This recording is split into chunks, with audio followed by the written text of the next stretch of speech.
cause any fights, especially in St. Helens. That shark reaction. All right, today is Wednesday, March 11th, 26th. The time is now promptly 4 p.m. and I'm going to open this joint planning commission and council, city council meeting.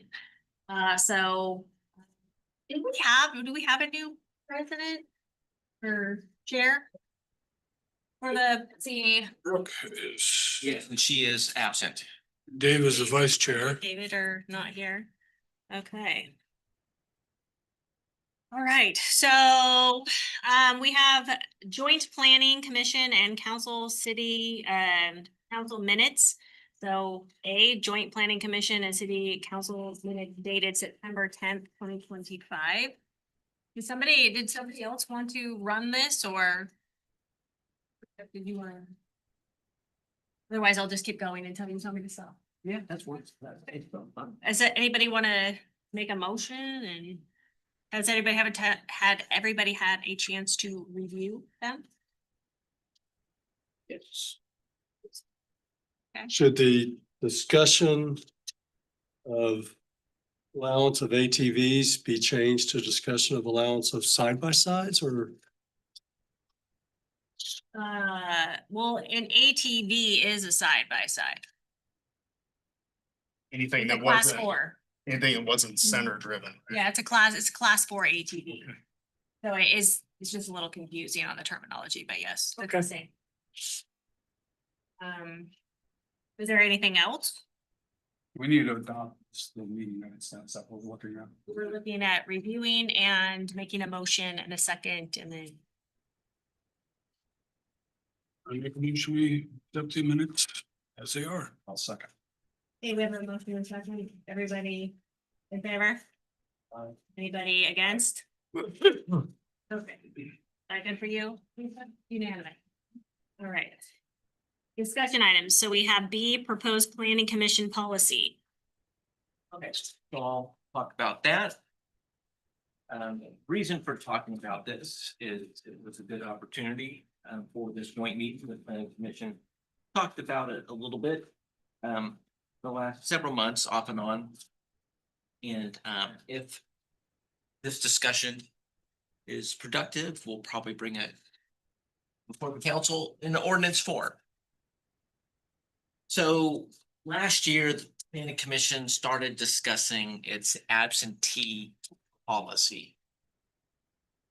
Currently, it says that if a commissioner misses 3 consecutive meetings, then that can trigger the need for a public hearing to consider whether or not they are in breach of their duty, whether or not this should stay on.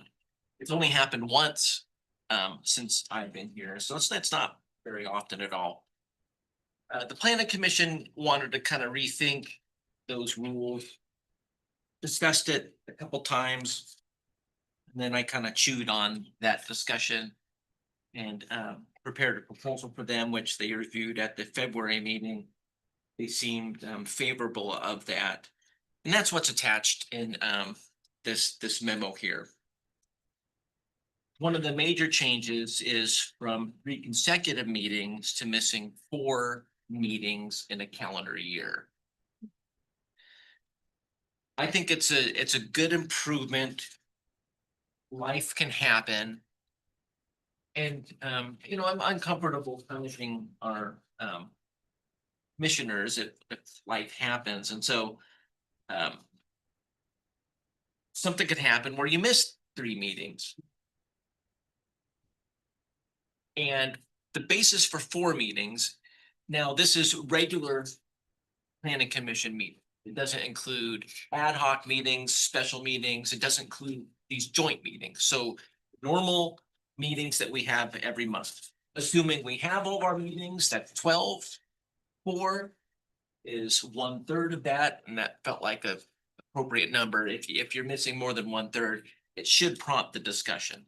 It's not an automatic dismissal from the group. There's a hearing for the council to consider what happens, and it's a council decision. So we discussed that. The planning commission agreed with it, and that's kind of what's in the draft here. since code amendments take a little bit of effort, we like to kind of think of, well, what else is out there to make things kind of a fix. So there's this recent House bill last year that was adopted. So for as long as I can remember, in state law and ours, our local law, it said that on the planning commission, no more than 2 members shall be engaged in the principal buying, selling, or developing of real estate.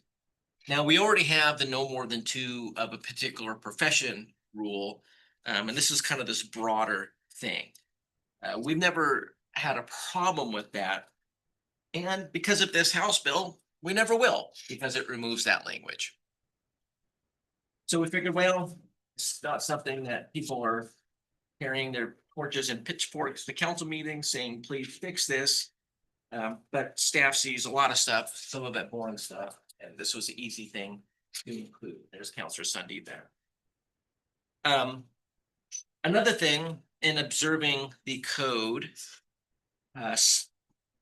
some of this language goes back to the 70s. And so seeing that the chairperson is known as the chairman, the vice chairman, under modern political correct terms, we're gonna change person. And then another housekeeping thing we intend on doing, when we created our current historic landmark many years ago, the historic landmark operational rules were included in Title 17, the Development Code. They really should be in the same title as the Planning Commission operational rules. And so we would move that with it. It's a pretty simple ordinance, not very controversial. I don't imagine a huge discussion, but we at least wanted to bring it up with the council. So when we bring it before you, you're like, oh yeah, that thing. So discussion. I don't know if any of the planning commissioners want to add anything since you weren't engaged in that conversation. It'd be a good time to do so. With the vice or the chairperson and the vice chairperson, we not just go with vice chair and vice chair, because that's the language that you follow with the next sentence, makes it less cumbersome. Yeah, we could, there's no reason we couldn't do that. I have a question in relation to House Bill 3136. So it eliminates for the 2-person as long as you have commission more than 5 members. Is that we have 7 members, but if at any time we have 2 open vacancies or 3 for whatever reason, right? People just quit or whatever the case is. How does that apply with the House Bill at that point? Does that change the 2-person criteria? Well, I think because our code has a group of 7 people, Mhm. I don't believe it automatically Okay. takes effect. That would be really clunky. I know, but I thought I would ask the question because it is government. Yeah, sure. So, sometimes they're not that out. So, okay. Just thought I'd ask. Mhm. Does anybody have any other questions or comments?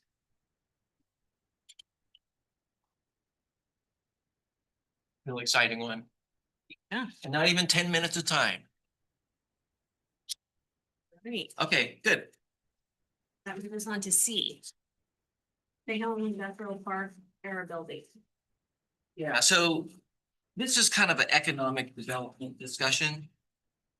We're sort of focusing on one property, but as we enter some turbulent times, it's a good time to talk about economic development and the city's future. And we have various places in town that can affect the city's future, including the waterfront property, which you know, but we own most of the St. Helens Industrial Business Park, and so we control its fate via that ownership. So we wanted to talk about it a little bit. Help you understand some of the things that are happening and some of the places that we need to go. So first of all, on this first slide, this is the map from our parcelization plan for the St. Helens Industrial Business Park from 2021. And the Farah Building property or the original rec center building property, there is, it's an arrow towards it, just to help you with that. Location, we'll kind of talk about that one a little bit more. So if we go to the next slide.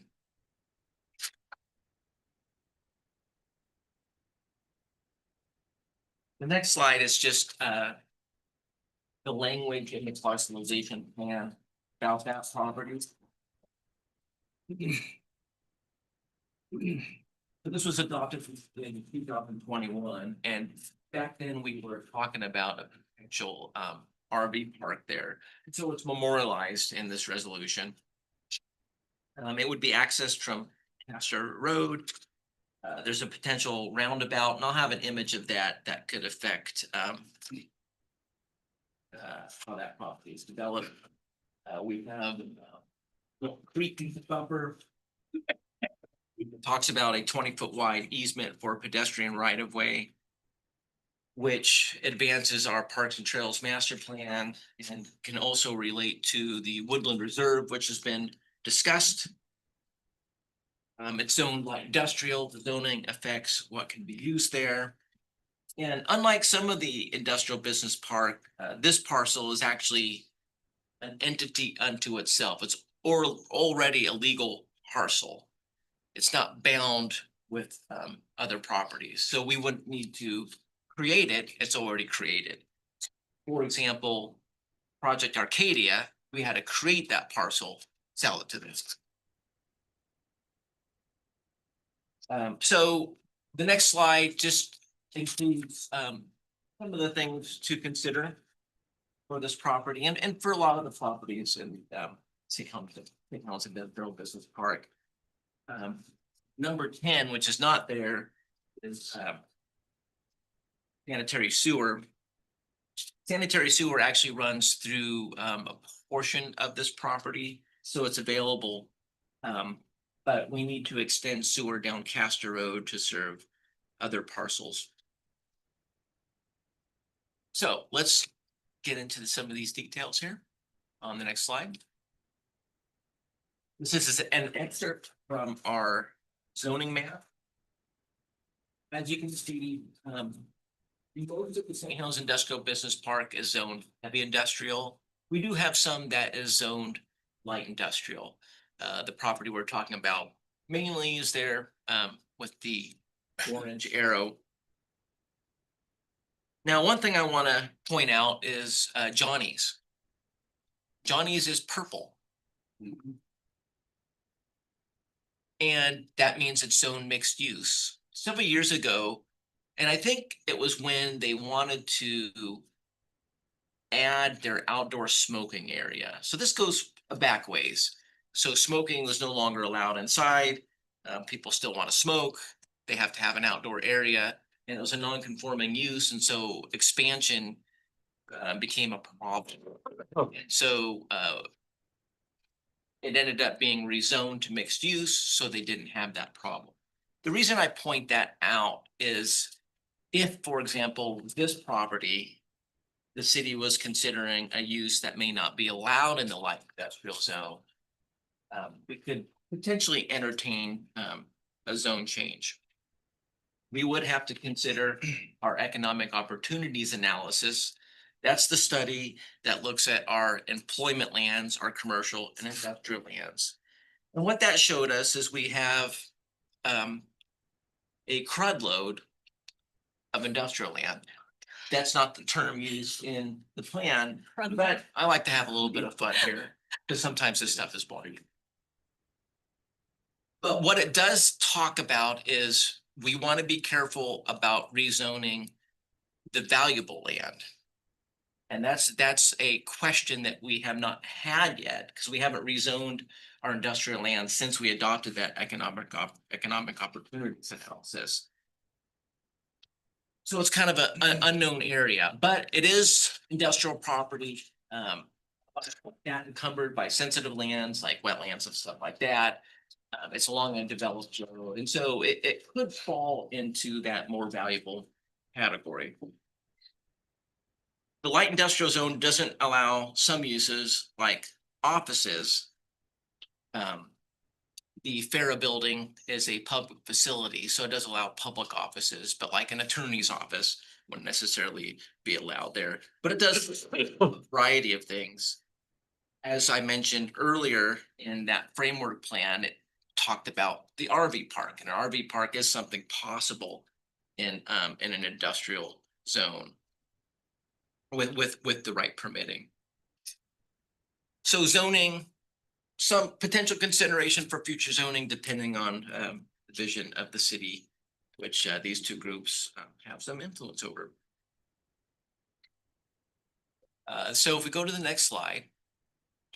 So this is just a little closer look at that parcelization plan. You can see the Milton Creek buffer conceptualized there, as well as a proposed pedestrian access easement. This is an important slide because those actually existing and potential parcels along Castor Road are probably some of the lower hanging fruit from our perspective of industrial property that could be developed. One thing that we need for some of those parcels, like parcel 27, 26, 3, is a sewer line extension. And on Monday, John and I got a lead on some state funds. Oregon's not doing too well from an economic standpoint. And the state is putting some money out there to help it. The state knows we have this property and so kind of reached out to us. So we potentially have some leads on getting that line or other things that help. How does it go right now? Right now, the sewer line.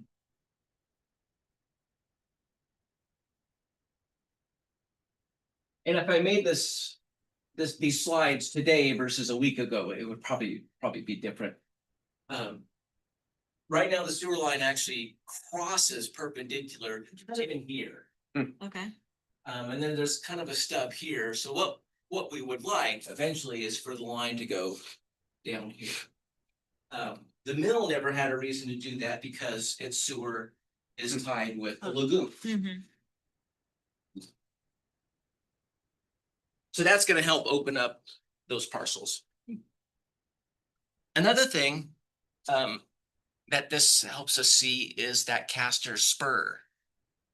So we have this kind of unusual circumstance where we have the actual public road, Castor Road, which I just pointed out as the potential place to extend the sewer. But then we have this weird road that comes off to the side of it.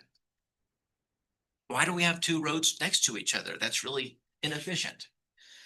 Now, this is something I've talked about before, talking to a lot of the old timers that with some of the strike activity that was happening. I think in the 80s. They had a two-gate system. Is that it? They had a two-gate system for when you go on strike and things like that. You have to have two gates. Maybe. I thought it was just a way of getting around the union property. Well, that's what, when you have a strike, what happens is you have non-union going on one side and you have union going on the other. So you have to create two separate entrances. And that's what a two-gate system is for. I see. Yeah, so that's probably exactly what. Yeah, that may have been it. But do we really need two roads? It's a lot of, as you can see here, it dissects some of those potential parcels. So our assumption is that that spur would eventually go away. Interesting. As unnecessary.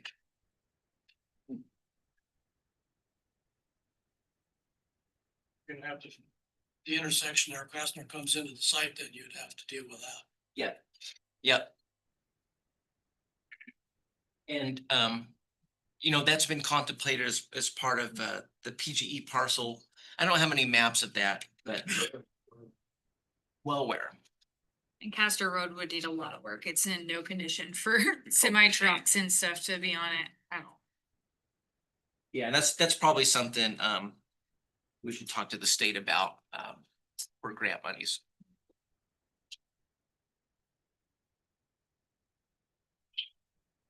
All right, so if we go to the next one.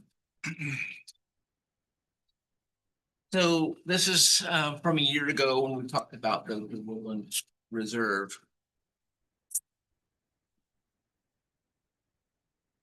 It impacts some of the potential parcels.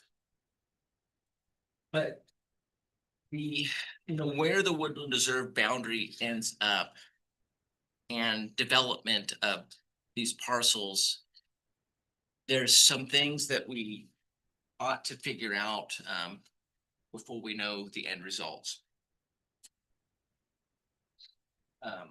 And a lot of it has to do with PGE. The PGE substation, that needs to be figured out. And as well as the PGE transmission lines. I have a slide that looks at the tentative transmission lines that we'll talk about here in a bit. Another interesting aspect of this is, so PGE has their own bureaucracy to deal with. And that includes the Public Utility Commission. And so they need to be able to talk about their future customers, as well as how much area there is to develop. And so that's where the Woodland Reserve, PGE needs, how we explain that to PGE, how they market that, kind of comes into play. So it's an interesting recipe of chicken and egg.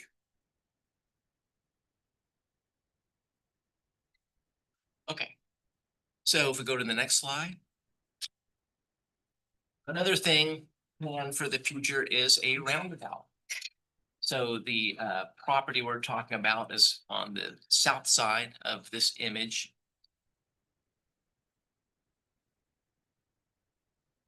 We know eventually a roundabout makes sense, at least for our adopted plans. And ideally, we retain ownership of what we have now. We own all three of those corners except for the Johnny's corner. And to be able to dedicate right of way and meet the construction needs for that roundabout, ideally, we would retain ownership at the time. That just becomes the question: do you sell land? Do you retain it? Do you lease it? What mechanism do you allow people to occupy city land? Okay, so the next one, we're going to talk about PGE a little bit more. So for this new substation, PGE wants to make sure that there are 2 transmission lines servicing it. The reason for that is reliability. If there are 2 lines and work needs to be done, one of the lines can be disengaged, but the parcel still serve. That helps them advertise to potential customers that reliability is sound. And a lot of modern uses like data centers and such really depend on that reliability. That creates a puzzle for us though, because they don't want both lines on the same poles. That would defeat the purpose. So one of the exercises that we need to do with PGE is look at various alternatives to figure out where that second line is going to go. We have that roundabout. We want to stay away from that. Now here, they don't know everything going on. So their assumption was they would use that Castor spur. Of course, our intent is to get rid of that. I kind of recall several years ago talking to them about it. And one of the discussions we had was having an easement along the Castor public road. And it may be outside of the right of way, but that puts all of your utilities in the same place, which is efficient. And from a planning standpoint, I like efficiency. It just maximizes the industrial land. That would impact some of the ball fields. It's okay, Jessica. I know, I'm really holding myself together Jeez. right now. You are. Did this 3 or 5 years ago when this was first. So that's anyway, so that's something we're working on and it's one of the moving targets. That we're dealing with. But important, because even this property is in the PGE service territory. So PGE is the entity that would service it. We had a meeting with them on Monday. And so since we knew this meeting was coming up, posed the question, okay, let's say there was an RV park there. Could you serve it now? The issue, and they didn't say heck no, but there's a challenge. So the substation situation is very unique. This substation is on an easement that was granted in like the 60s. And it's old school. PGE says they normally own the land, and I think this is very unique because it's on an easement and because of the old technology.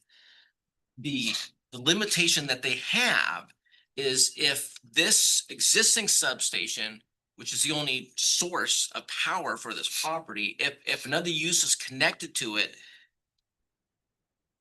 and work needs to be done for that substation, it has to be shut down. The mill is not necessarily going to like a shutdown because that's going to impact production.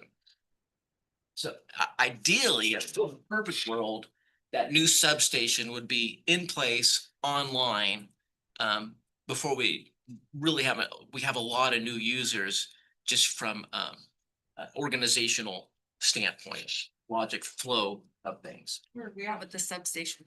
So where are we at with the substation is, so the substation development, the state has granted the city a SIL loan. And John can talk about that more than me. I'm not as familiar with the funding mechanism. And that officially started November 21st of 2025. We have 3 years to complete it. And completion is about that substation. And it's possible completion may be, all right, we've gone through all the stuff, the geotech, the wetland analysis, stormwater analysis. It's okay, yes, we find that this property is acceptable. And then we do the things we need to do to make sure there is a pad that we can build the substation on. And completion could be, we're at that point and PGE has ordered their equipment to build it. It could be relatively quick once it's approved. Yeah, the big challenge is going through the studies to get the green light from PGE that says, yes, this site is suitable. Have we started any of the studies? Yeah, it should be. Yes, we are working on, well, our statement of work with PGE is about complete. So that's the agreement of what PGE needs to give us the green light. And we have consultants on board for those studies. One thing that kind of threw us for a loop, which wasn't originally in the scope, was all this transmission line stuff I talked about that increased the complexity significantly because the geographic area is much greater than just the substation area. And so that's going to be one of our next meetings with PGE is, like I mentioned, looking at all those alternatives so we know the geographic area for those studies. The part that makes me nervous is if that site doesn't work, I have to look at another one. So that's another potential moving target. And the substation, yeah, I mean, conceivably, it could end up being where we're behind the Farah building, and probably not. But there's only so many places we can put it, especially right now, given the option area for the mill, which takes up quite a bit of the property of the St. Helens Industrial Business Park, not encumbered by wetlands, but it does avoid those parcels abutting Castor Road. there any red flags for it right now? It's too early to know if there's red flags.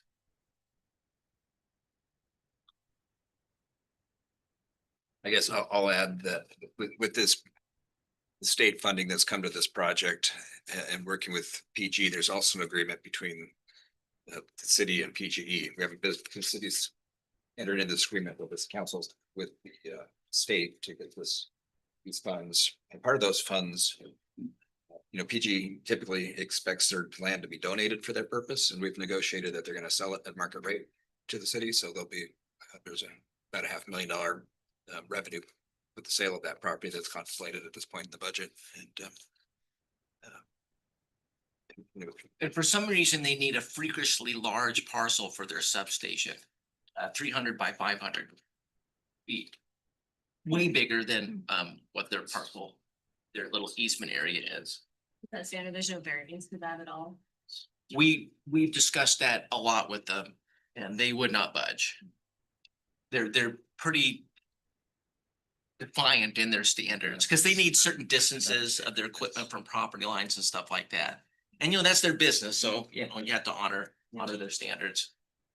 But yeah, for years we talked about it and they were pretty consistent on that. So I'm safe. I feel very comfortable saying there's not much variance.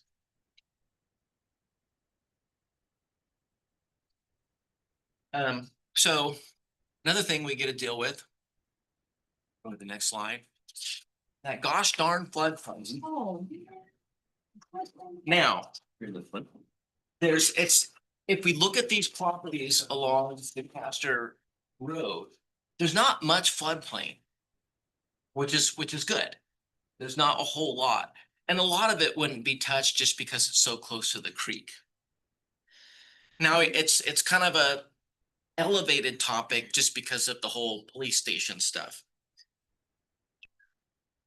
The reason it was a bigger deal for the police station is the police station is categorized as a critical facility in floodplain law. Critical facility is a use where the dangers of a flood is too great.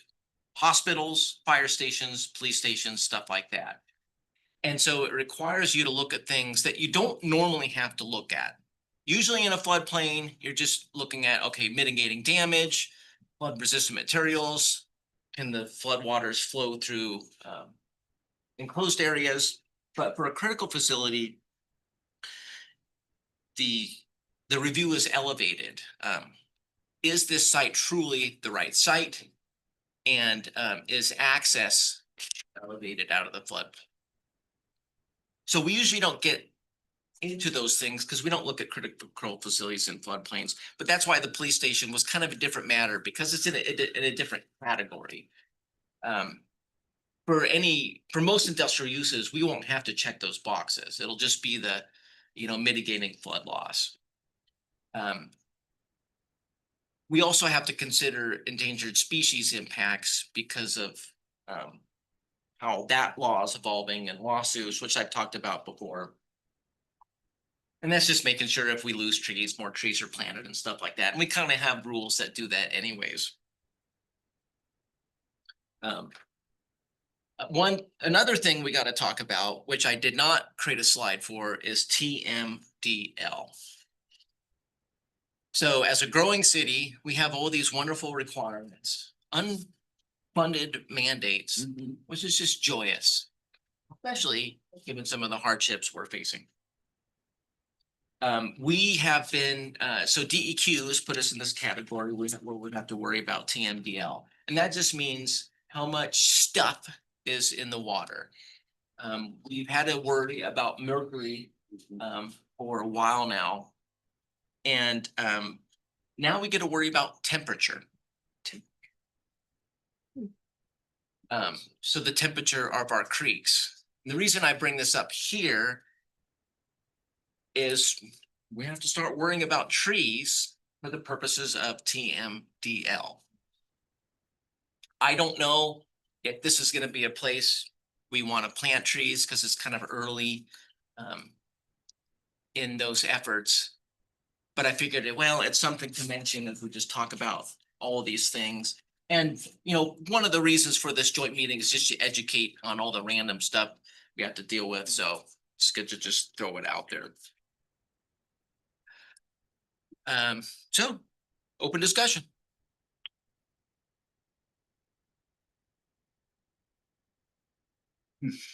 If you want.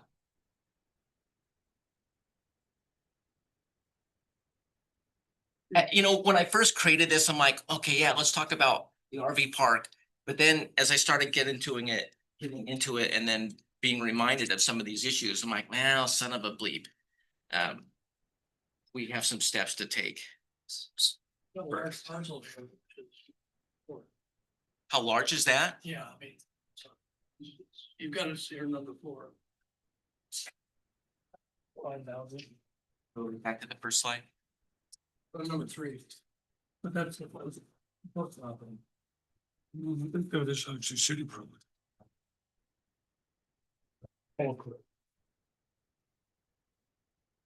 The red 3 you're talking about?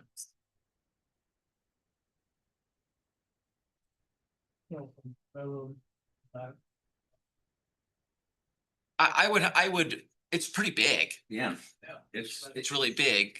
So I'm just trying to get a visual of what you would actually were talking about, because the port's not here or discussing. Well, the port property is not involved in the St. Anything considered in St. Helens Industrial Business Park is not port property.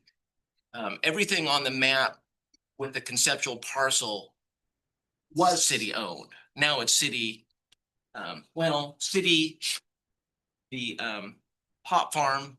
Sorry, John, I know there's a better name for it.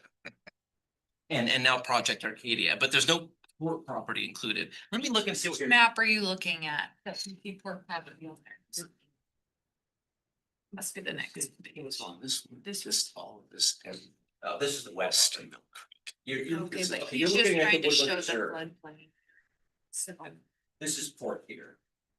yeah, that's what he's just trying to show by that map. Scott, are you gonna talk about the Woodland Reserve? A little bit, I mean, gonna try to see if we can't get some type of resolution to the boundary issue.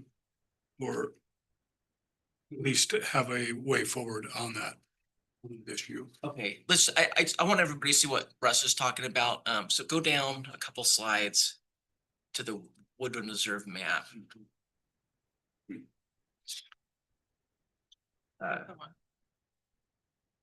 It's the aerial with the drawings on it. Yeah, that one. So the number 3. And so when we discussed this last year, we kind of broke it up into areas where we were either fairly certain about the boundary and kind of questioning it. And number 4 was the area of question because of this PG parcel thing. We'd have that figured out. But that's all city owned. The port property is on the left side of The other side of the Moon Creek boundary. Basically, I think it has fluctuated pretty much. Well, I walked that port, nothing's the case, so I guess they're taking me for a walk. Oh, okay. You didn't tell them they could have it, did you? It's a brownfield, we don't want it. No. One of the interfaces with the port, though, is through the industrial park to provide an access along Castor to reach the Pope and Tablet site from the other side, not just on the railroad side. That railroad side has that Bailey Bridge, it has limited capacity. And should potentially create a loop, a transportation loop through there. Yeah, so I'm gonna borrow the mouse here. So potentially what we could have, so we have Castor is the main road. And then the road takes a turn, comes through here, goes past the PGE parcel, assuming it's there, and then follows this area.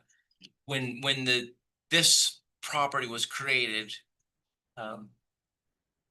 for the farm, we made sure that the property line was separate from this wetland, so a road could come down this way. And note this little bite taken out here. that was for a turnaround area, because right now it's a dead end. But this would be a potential road to the old Port Pope and Talbot property and the loop that John is talking.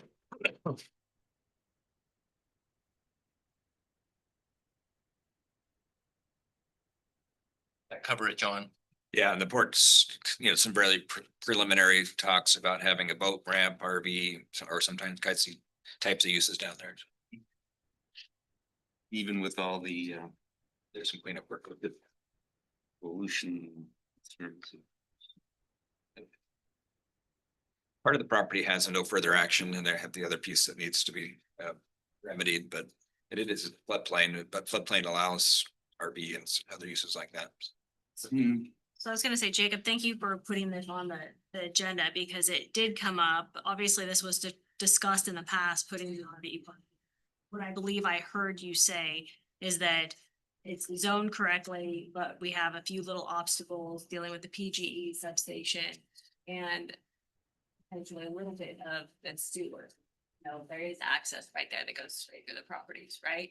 As a Yeah. hindrance, And the sewer line is more about activating the rest. the yeah. rest. Yeah, the sewer line goes to the property. Right. For the RV part, So It's creating a there. lateral down with the other part. but the PGE stuff is. And the transmission lines. So that is our big question mark, right? And the reason why I guess brought it back up and was Dawn is because we have to start creating revenue for the city.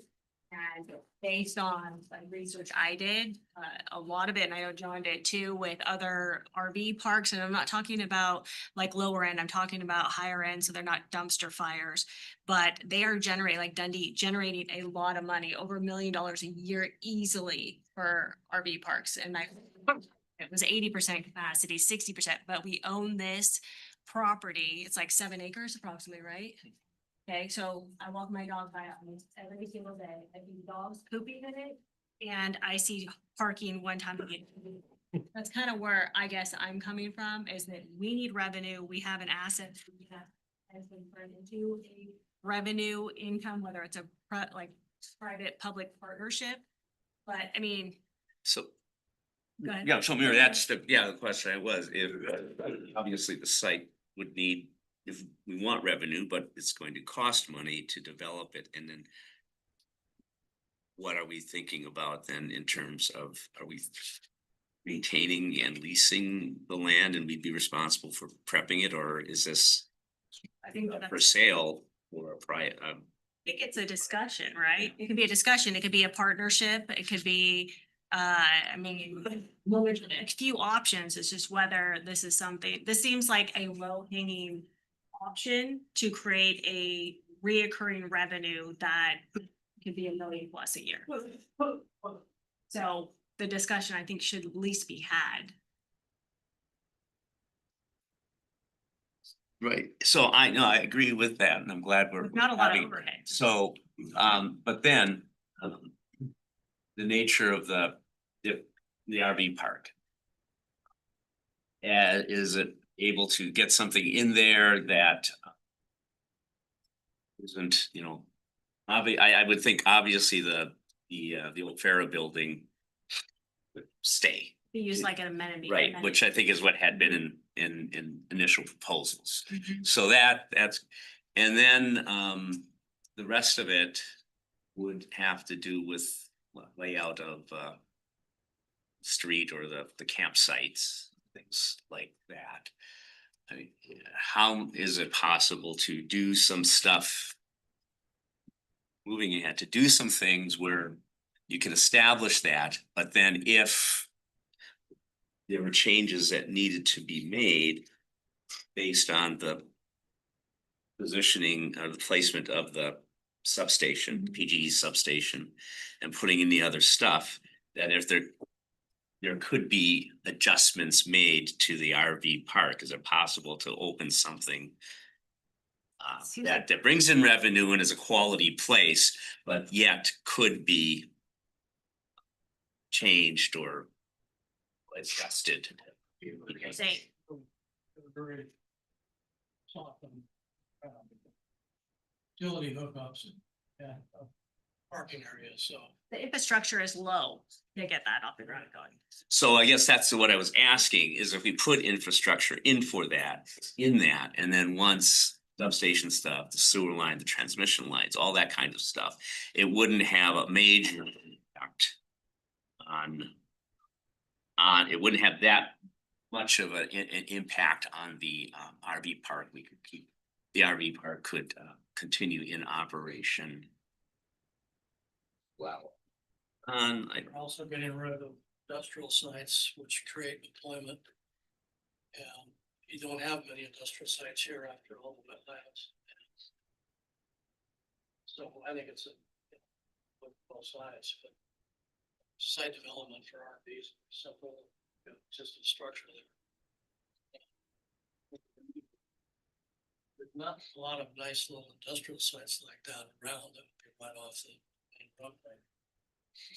But nothing's happening under. Well, that's gonna, That's what I was kind of looking at too, is the thing is that this isn't building an actual like structure. You have the Sure. infrastructure down there.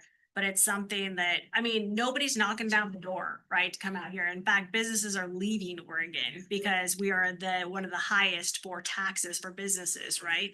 So trying to get somebody to come here, we can have 100 pieces, but like, what can we do with what we actually have right now that could be in need that people would use? Dundee's Yes. full, like almost all the time. I went through like 8 different RV parks and they like $1,500 a month. They're charging. People that are retired are like, I didn't even know that was like a thing as much it is. There's companies that are doing this now. Making it very profitable. And transient workers. well, it must be helping the Elks Club and then down there at Great Cliffs, who have, with that on. The, sorry,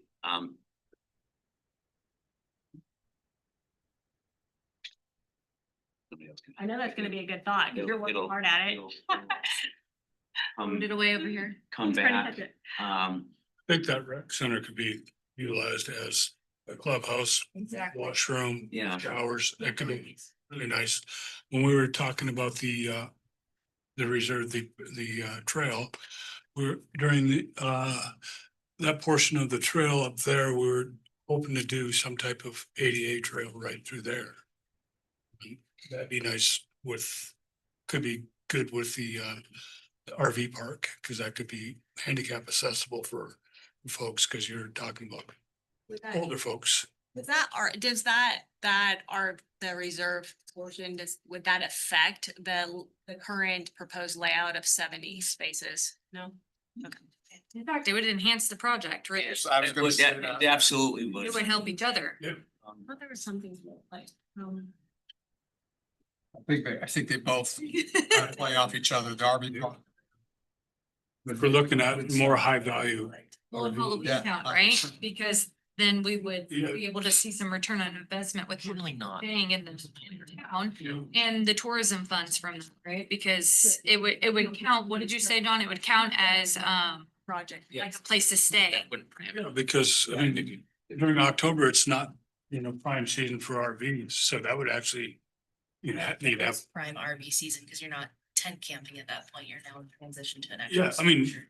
well, most people will go south. I mean, It's a business because it is rainy at the time. I think people bringing in like private RVs and renting those out as like, you know what I mean? So that. Airbnb type. Yeah, say no. situation. Glamping. Rent Excuse me? them out, yeah. No. No. And there are, Need to research Dundee was like happened to be my favorite. I talked to the general manager there and they have 2 different rates that they do, but that was my personal favorite. I liked how they set it up, so didn't turn into a dumpster fire. Like it had, their requirements when they come in, the inspection, RVs over, not over 10 years. And if so, they have to be approved after inspection. So it really kept up the maintenance and all of that. So So there's another example of this up off of the highway, the Deer Meadow one. I think Yeah. Mark Comfort did that one. That would be a good example of something that we could look at for this property. potentially that person may be even interested. Who knows? Never know. Would that? It would also be great for softball tournaments and stuff too. I mean, I'm just gonna throw that out there. but Fine, man. the softball fields are right there. You just stand right here. It's a great fit. Did you remember? It did, yeah, no, it did Is it come back. softball related? No, it wasn't softball related, but no, it had to do with, moving the property on here because, okay, walking my dog. So walking my dog, a lot of times we go to the CZ Trail to Chapman Landing there, and there's that huge industrial park or whatever that Scappoose has been developing. And then when I go to work, I cut down through the the industrial park area, and the port's got, how many parcels, several acres that just been sitting and all. So I do think we want to have industrial land available for sale. I don't see it happening anytime soon if we've had port properties and things in Scappoose that are It's sitting. sitting. I mean, the location in Scappoose, they've done a great job with that. Yeah. They've done a daggum thing on it. Yeah. I mean, it's been ready for places to move in. So I guess another consideration is instead of selling it, if we looked at doing something like this, we could do a ground lease and And Island. we could do a ground lease, and then, it's revisited in 5-10 years or whatever the case, and maybe then, Oregon is a much more, economically viable state. Depends on development. Somebody's gonna come in, if they have to develop all this, they're gonna want a long-term lease to recoup that. What about the roundabout? Planning commission, thought that in go. Not gonna be a requirement for any development. I don't think. I think we would get spanked if we required a roundabout for an RV park. Just proportionality is way too off. Well, It would have to be a major Well, development. You kill the deal really fast by throwing a lot of public infrastructure. Yeah, that's probably gonna be a public project. Not burdened by a development. And the main thing is avoiding putting stuff that could interfere with that area. Like the RV spaces are probably gonna be behind the Fair building anyways, so that's solved by design. And you won't allow them to come off of. No, we wouldn't, we're not gonna allow new accesses off Old Farm. You can get around roundabouts just fine too. yeah. Good question. So again, depends on how this is laid out, whatever happens in the future, if it went forward, but I can only speak to like the park that I spoke to most to, which was Dundee. They only allow up to 4 months because then you're not getting into like a permanent residency situation. Is there an opportunity for any type of state grants or anything like that, even with the temporary housing, because people are using this as temporary housing? Is there anything to tap in from a state level? And housing is one of the governor's top priorities, right? So we'd have to look into it, but I would imagine there. We can Like- fancy schmancy an application. Yeah, when the council initially looked at this, the work that we did on it, we saw it as a good interim use because of the relatively low infrastructure put in, and if the land gets too, so valuable at a point that it pretty easily to break it all up, put a building on there. At some point, we gotta invest a little bit of money to make money too, right? I mean, that's just the reality of it. So, we don't have a lot of money, but if we did have anything available we can get for grants or anything else, I mean, it's just like building a business. You have a little profitability and then you invest that back in your business. That's how you grow businesses. We don't have any revenue sources here, Well, right? perhaps this could be a good use of some of those, one-time fees or things that we get from selling off assets instead of trying to balance the budget with that, Yes, because that doesn't work. that was so well said. I don't think that was very well said, but you know what I was thinking. I thought that was well said, yeah. Just to speak to your 4-month idea, most of the ones that I've come across have traveled for about 1.5 years in an RV around the world, or in the US. And most government places have a time limit of, a week or 2 weeks. And I think the Scappoose RV park there has a time limit for something.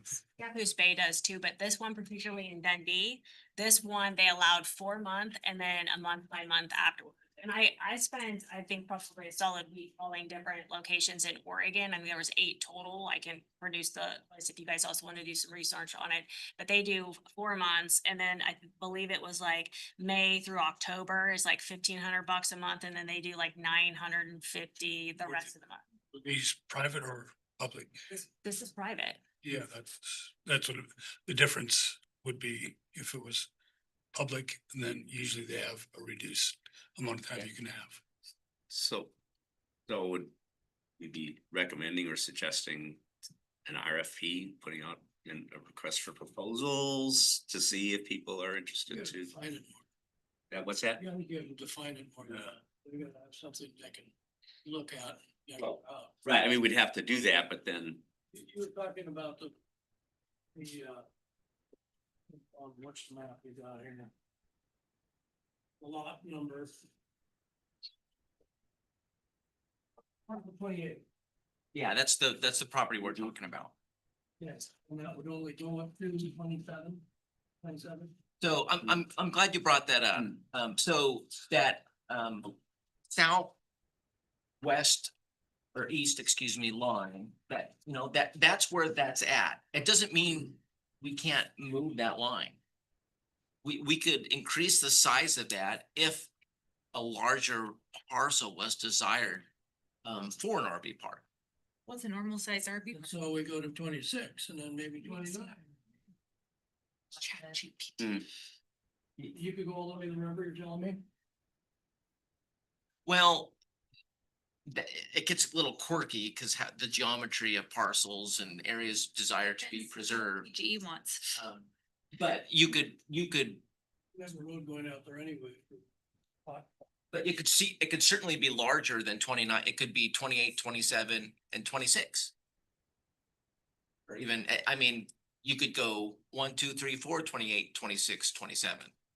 So we really don't know what we would try and ask someone to come and look at.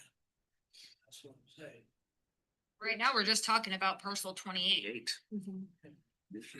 And that was the one that was, Building. what, was that set up with that, John? Yeah, it was just The 70, right? Which is, The drawn out map of- 66 oversized RV spaces. And then it has 38 pull-through sites and 20 back-in sites. And again, this is just the one that I happen to like the best on. I thought the pricing seemed to make more sense where we were at. We're not in ocean view, right, or anything like that. But they have 66, so we're looking, it was 70, right? 70 or 77? 70? 70. it was around, yeah, some of them were, But I like it also because it's not like permanent. It's not like we're putting in a, distribution building. Like at some point, if somebody wanted to come in and needed that property, depends if it was ground lease or somebody purchased it, then the challenge is if somebody purchased it, they could essentially do with what they want. So it seems like that has to be more of a ground lease and we maintain the property situation, but. Yeah, and then we don't control it for when we do Right. want that round. Exactly, that's what I mean, so it seems like a ground lease would be more appropriate in this situation than sell the property, because. On the RVs that come down, that's not pretty much. Yeah, I would suggest speaking with Port, since they do have an RV park, they might have, experience to be able to tell you what their experience has been. Mark and I are on the Scappoose Advisory Counter, we can talk about it, we talk about it every advisory meeting. So, and that actually is the one thing, correct me if I'm wrong, Counselor Gunderson, that actually is making money at the Scappoose Bay Marina, so that is even, it reinforced my thought even more, that is what's generating the revenue there. And I've also, with the Port on their side of the reserve on the trail, I suggested to them a number of times, they seemed, first off, they were reluctant and they're kind of warming a little bit, not much, but a little bit to the idea of primitive campgrounds on their side of it. So we're talking about, There's well, some- Scappoose is talking about dry camping, that is something that is actually being considered, based on my recollection from our meetings from that. the other thing I think we should keep in mind too, that's a draw for I think for me anyway, is the spring and fall fishing seasons. Yeah. Because you've got, right down the road, you've got the busiest boat ramp in the county. Yeah. I think it's the largest draw in the county. It just seems like a natural fit Mhm. because of where, what we've got going on. It's right down the road. Stay there, you could fish for weeks, fish for how, and I don't know what the guys look at about that, but that's one of those things where I think it just makes sense, especially given. And they're full, Scappoose Bay's full. Fishing season, you're not getting in there yet. After it is, after fishing season, there's only a few there at the. And the port actually has boat storage too. Like they actually, I mean, not boat storage, but trailer storage too, so they might be making money off of it as well, so. Cause you wouldn't want, unless, you know, the other thing is, just thinking out there. But that property or parcel number 27, if we were looking at, for right now, say no businesses are wanting to come here. There's no interest, RV park and parcel 28, if it worked out, parcel 27 can charge fee for boat trailer storage. Only on 75% of it. The ball field. Okay, gotta leave myself. And there's Yes. also, there's Find it. also, you can also think about overflow parking when Scappoose Bay, if the fishing's good and everybody's in there, if you ever look at where the trailers are parked all along Old Fulton Road and over on the Moose side, I mean, it's potential that we can have like a shuttle service that just get people back and forth to the rig. Once they put in, park it, then we get them back, they go fishing, we come back in, we bring the, you know. Yeah, there is that reciprocal to do, Not a huge money maker, but it could be a drop. or all the derbies. The biggest wild card and what that 77 plan, space plan doesn't contemplate are those transmission lines. So then how would we, if they so, were- given if we had to do that, a little bit of that easement, how do we solve the problem? That's a big question. Anything can be possible. How do we solve it? Well, one thing you could do is have it kind of a phased concept where you have a smaller part to start out, which avoids some of the expected impact areas. And then once those areas like the transmission line, removal of the Castor spur, you know, once those are known, then you can expand without putting work into something that needs to be torn out right away. Did they utilize railroad transmission lines on the railroad tracks? Um, For secondary? Separate. Maybe. We are gonna have a meeting where we talk about all the various options. It's a potential one. You go up on John's bird pile. 25. You know what, that's it's not dirty, it's structural feel. It's cool It's stuff. not dirty. No, Neat. floodplain. Yeah. Bird there. We have proposed that. Talk to 'em. Might need that for the PD. Patrick says put it in parcel 2 and create another softball field. Put the ball field from 27 in Parkville too. And Well, those fields could benefit from some good topsoil. Yeah, I agree. We have it. And we would have to pin down PGE for a more definite Yeah. answer on power service, given the old substation. I feel like that's kind of like the theme of where this is all kind of at right now, is we have to wait for more clarity from PG, because that is extremely important for the mill and, you know, the future. so what, I mean, so everything went smoothly. How far out would we be when PGE would we could expect that maybe PGE would be able to tell us, this is what we want, this is where we're going. Well, within the 3-year time period Okay. for this grant, less than 3 years now, 'cause Right. it was from January. That's when we're supposed to get the green light on their approved transmission lines as well as the pad. So we have all the studies that we need to do for that. That's a But- drop dead date though. It could be done sooner than that. And we'll probably know a lot of those for planning purposes in advance of that, But perhaps by the end of this year. I think I'm hearing the mayor bringing this up too, is the city needs money sooner rather than later. So that is it possible to do something? Something, because if we've been talking about that, if we put something in there, it's not gonna create any major infrastructure that couldn't be changed, but at least in the short term, at least bringing Could at in least some how we income. have right now to supply these campsites. Yeah, potentially. Like I said, PGE did not say hell no. They just give a disclaimer when they said it's possible, but there's, if work needs to happen, they need to shut down the substation. For the safety of their employees. That's their major issue, is because of the older technology, it's not safe for the employees unless they shut it down. Well, that makes sense. And that affects the mill. If the mill's You have to operating. shut it down though to replace it. So that's already probably coming They're anyway. just trying to minimize the impacts probably. So, but back to that, but if we move forward, like, Patrick was saying, I mean, we could theoretically move forward, even if something had to be shut down, if there's appropriate notice to any type of tenants or anything of the sort, like, things get shut down off, I mean, shoot, my Comcast gets shut down, like. Every day in St. Helens. Yeah, like, I mean, you see what I'm saying? And the mill's a partner, so it's not Yeah. like we're not communicating with them. Yeah. Right. Keep it. One of the things about the substation and the operations of the mill is that they have regular shutdowns where they take it completely offline. I bet, yeah, Sure. Everything that feeds out of the substation goes offline too. So just timing. everybody's dark for those, 3 days to a week that they go through and service all the electrical units on the site. It's redundant power, so they can use power up one side and kill the other side too. Which they don't have now. So are we looking here for a recommendation or something for, I mean, or just, it would just,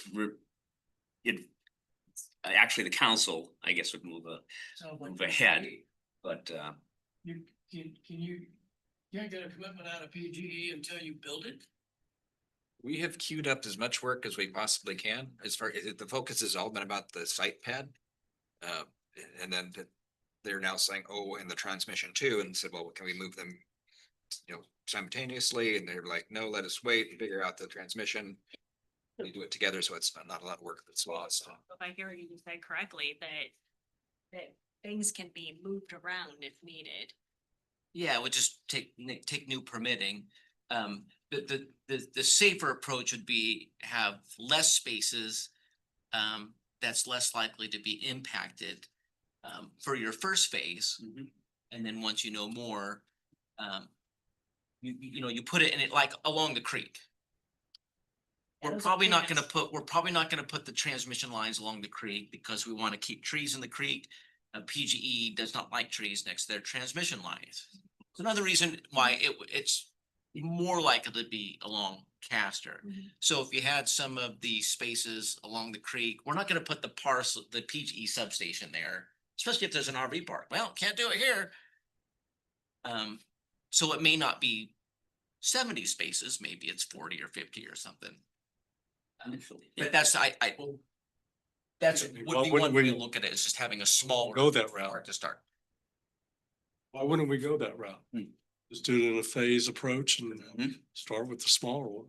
I think we should just put the feelers out there and see if anybody nibbles, right? We don't even know if there's any potential, well, I'm That's being serious, like, why wouldn't we just throw it out there and see if we get anybody interested in developing it? It feels like from this meeting, and I could be wrong, that they trying to get a general consensus, like, okay, this joint commission believes that this could be a potential viable option. There is no red flags that we're seeing currently right here that we wouldn't want to explore it.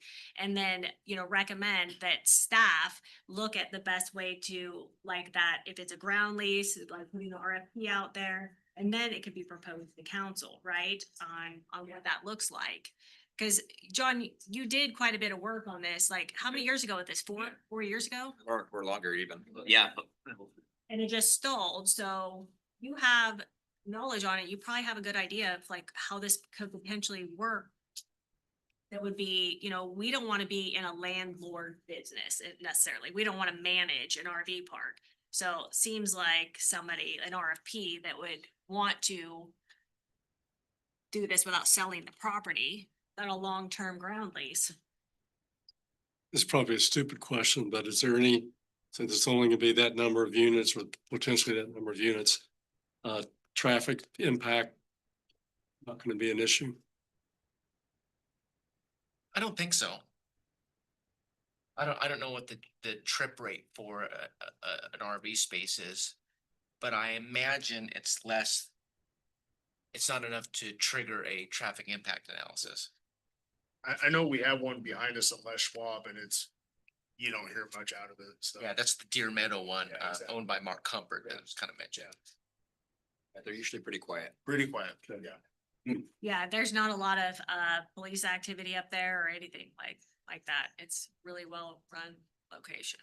Well, and pretty soon we'll have the semis in and out of there, coming from the paper mill, so 20 days. Yeah, that's good. Hope it's more for them. well, let's start Yeah. facing it. Yeah, we could definitely do some more work, look at an ownership model and also look at the phased direction of what that might look like. We're also intending to pursue some of this infrastructure funding. The industrial park did conceptual layouts for where the utilities might go for water and sewer and stormwater. But this would be funding to actually design for a sewer main extension with there'll be a pump station and things, and gravity kind of flows downhill there, so it need to be pumped. What else what else did we miss, John? Did we miss anything that didn't come up in discussion based on your recollection? Yeah. You know, the trail, if that is an issue in the viability of the park and the spaces. One thing you may want to consider is the footbridge that we put in the park across the street there. This is also a good opportunity to have another trail on the port side, so we could put a footbridge in to go across to the other space and open up all that natural area from much further up in a better location. So that wasn't all that much. It was all grant funded and it was just a little bit of match to get that done. The last RV park concept that we saw, 2022, I think, did include the trail area as depicted here. Do we want to jump into item D, the Woodland Reserve? Hey, did we finish this one? Like, as far as that goes, does everybody have like a general consensus to direct staff to continue working on this? I'll know about it now. I don't know about the design or resurrecting and looking at it as a revenue opportunity and see if we can figure out how to put it together. Okay. D, Woodland Reserve, timely. I was gonna just try to get some type of idea of how we can proceed to define the area. And we got, most of it, have an idea, but there's that one spot that has been an issue, I guess. So we had 20 people out to our visit, good visit. About a month ago. And Sorry, can you refresh my recollection or anybody else's is this where we had that specialty foliage is that where we're trying to, can you refresh, what are we talking about here? That you said that you're trying to define what area? you can see on the Jacobs. Yeah, luckily we have the, so here's the. There's the question mark. Understand what the problem. The- What our problems is. I think he's talking about the PBE area because we haven't been able to. To three, number three? So see the dark lines, the Uh-huh. question mark line and Yes. four. Questioning about, and we can't solidify it because it's the PGE area. That's we're not sure about this area yet, and that PGE parcel is a very important component of that. Got ya. Because PG. Yeah, okay, I just wanted to make. We're not asking what to impose on the PG project whatsoever, so. Susan. But Just want us to remember that you are there and that this is important to you. Well, to our commission. We're working with the port and they're quite, enthusiastic about the whole thing too. So, the thing that I think, Counselor Hubbard had an issue is number 3. Last time we spoke. Number three that you were looking at just earlier today. Can't remember what did I say? The port land. Oh, the fourth. Yeah, you called it Portland, but it's the city's property, but last time you. Well, the map says it's the- We really need to know that. A different map, that's what. Oh, it's, But that's neither here nor there. The last time that we had discussed about it, when Dana Lathrop was in, we were discussing this and you were worried about the area number 3 because that had potential development potentially. I remember that now. Now I recall. Yeah, 3 was the area in question because, as you can see, the rest of it is either wetlands or in the floodplain. So 3 was kind of the area that we Or were in the corridor of the creek. There has to be. essentially developable. So 3, with, sorry, with a lot of removal of solvents and, I mean, that would be. I don't think it would be ideal at all. That'd be a lot. No, I mean, it would, that's where there are some of the old remnant quarries, and to Back there. do that, it would require a lot. It's not low hanging fruit like some of the other parcels. It's where that camas is too. this Yeah. is. Yeah, about the Camus. I couldn't remember the name of The it. camas is around that 3 area. Again, you know, That's what I was looking this for. area of Camas, there's 1,000 acres left in the Willamette Valley of original Camas.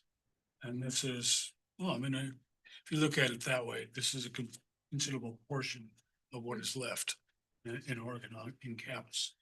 And I also pointed out that at that meeting was that this is high ground above the creek. Yeah. So the potential of a prehistoric sites is pretty great right there. Because we do have plenty of, other ones that have been identified around. And yeah, I think that something was happening at least at that time, to it. It's happening in that high ground. So, and there are quarry remains there too, which is a historic component. It would be nice to finalize the boundary, even if there was just a little area in question for PGE, but it would be nice to at least get the rest of it Yeah, figured out. and I had hoped to speak about an IGA between the port and the city. About the reserve, but didn't get any information yet on the IGA from their considerations from the port, and that's what I would like to you to consider it. So that's another one to cover on the reserve. The Camus. So Scott, do you know what the port's plans are for moving ahead? Do they have a timeline for moving ahead with their? Yes, they do. They want to go now, pretty much. They're quite enthusiastic, as I said. They've submitted grants for their cleanup and the DQ, but they also put in funding for trail, like 40 grand for it.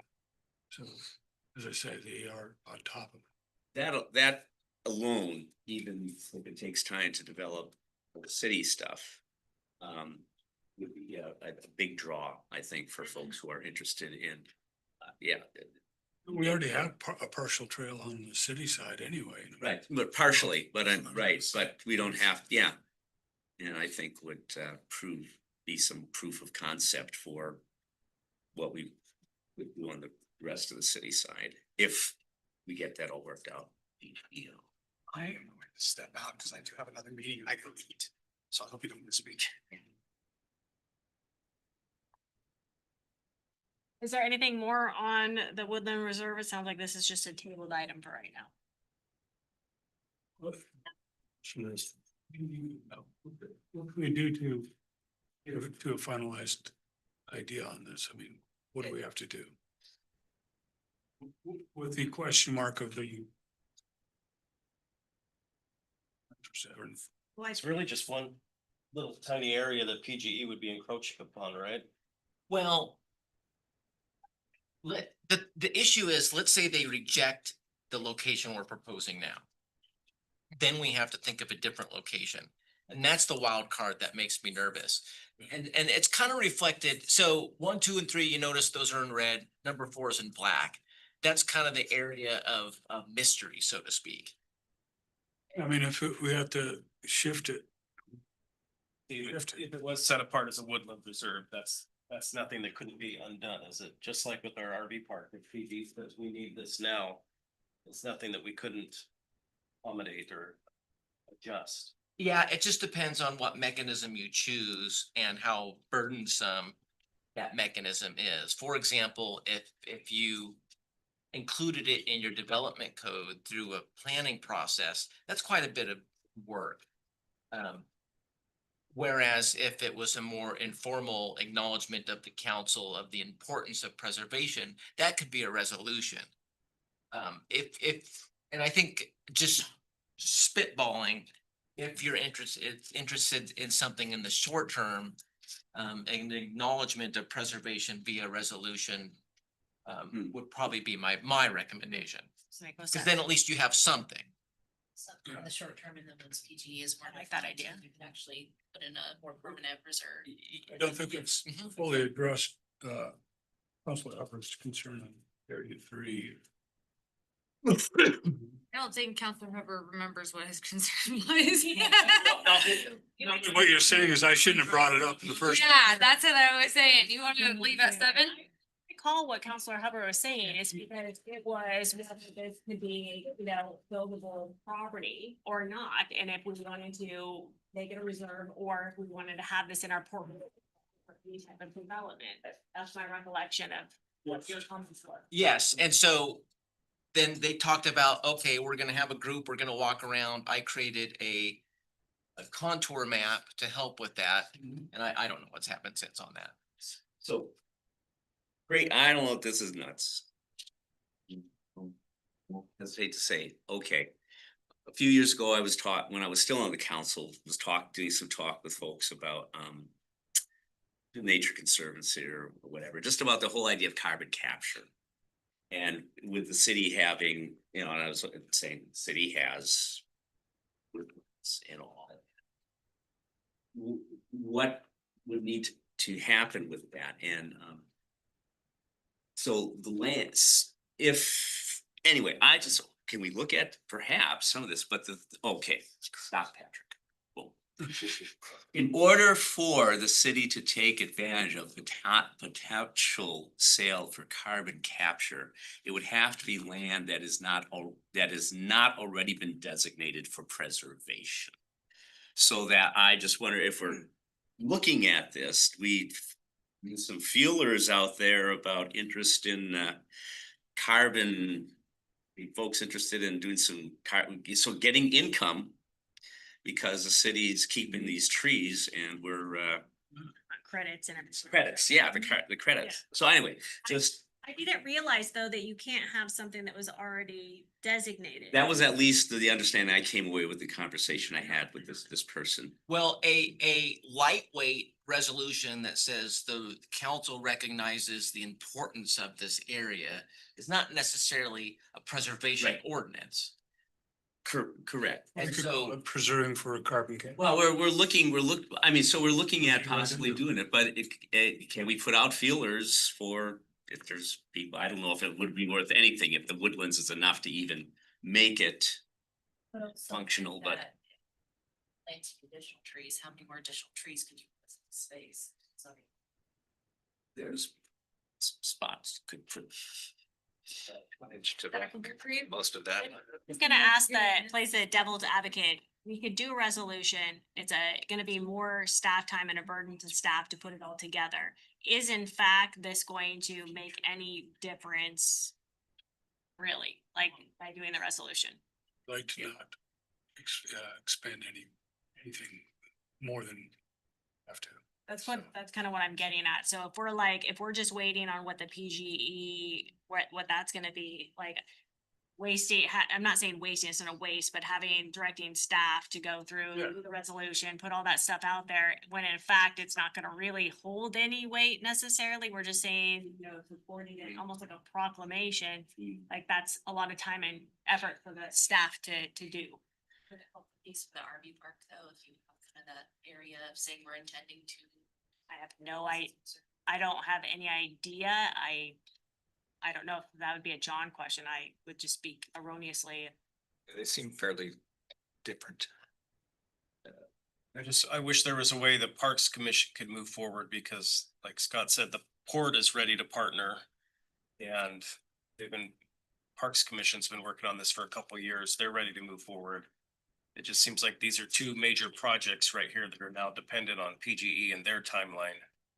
Be nice if we had some way to move forward.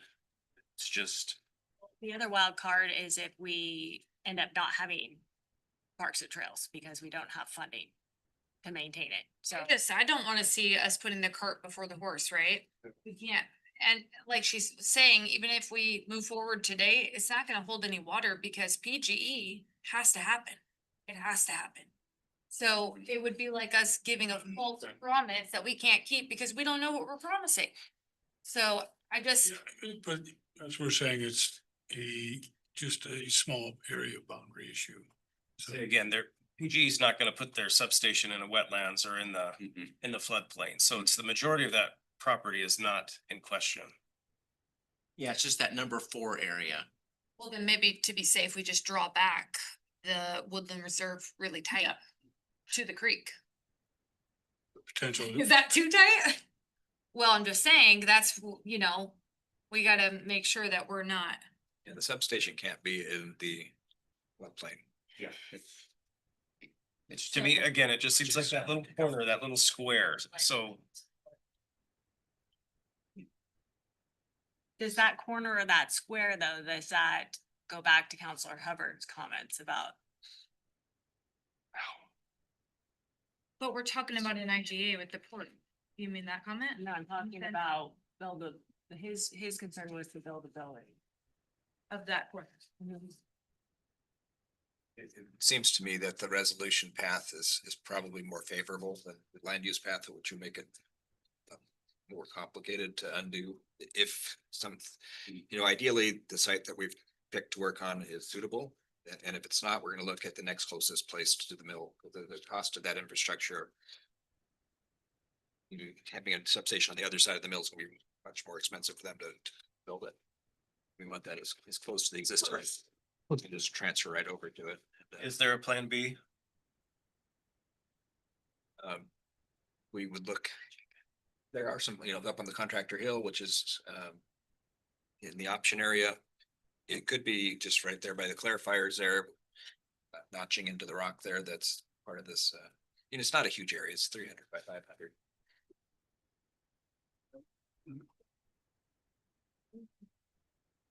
Relative to the 10 acres that's there, so.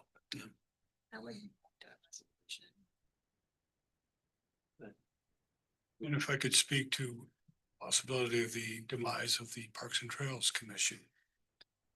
If that should happen, I'd like to have some type of way of continuing with this project. We've been working on it for 2 years and we have, working with the port. And Well- so I just want to be able to continue working, bringing it forward. Well, friends concept, like, Nob Hill. Yeah, but I mean, at least you have some people the who are woodland working reserve. informally, but still be, working with city staff to being able to influence. yeah, I mean, it's not friends don't usually, interact with the staff so much. So that's my concern is being able to, interact. Does the port want to know that the city's advancing on it before it does something? No. They haven't- Why hasn't the port sent an IGA? Why haven't they? Yeah. Well, it's because, I mean, That's what you do when you wanna do business with someone.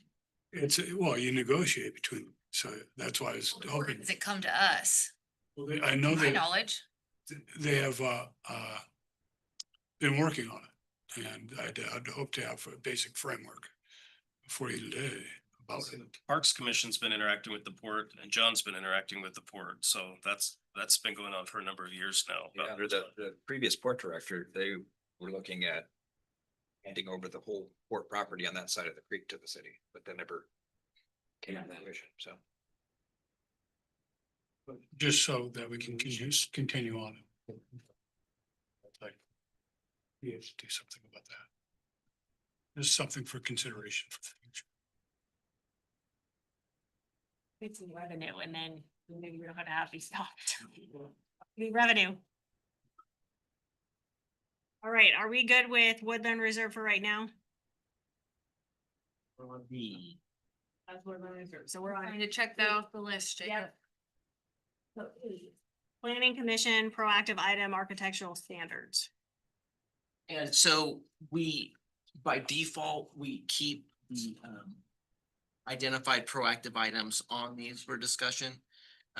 If there's discussion or not, you know, we'll see, although Scott has prepared something related to F. I haven't prepared anything for E. I don't know if anybody wants to talk about E, but if not, we can move to F. Everybody go with E? All right, F. For fun. Underutilized storefronts. And Scott prepared something. I'm assuming we're gonna talk about it. Oh, that's what this is. Thank you, Scott.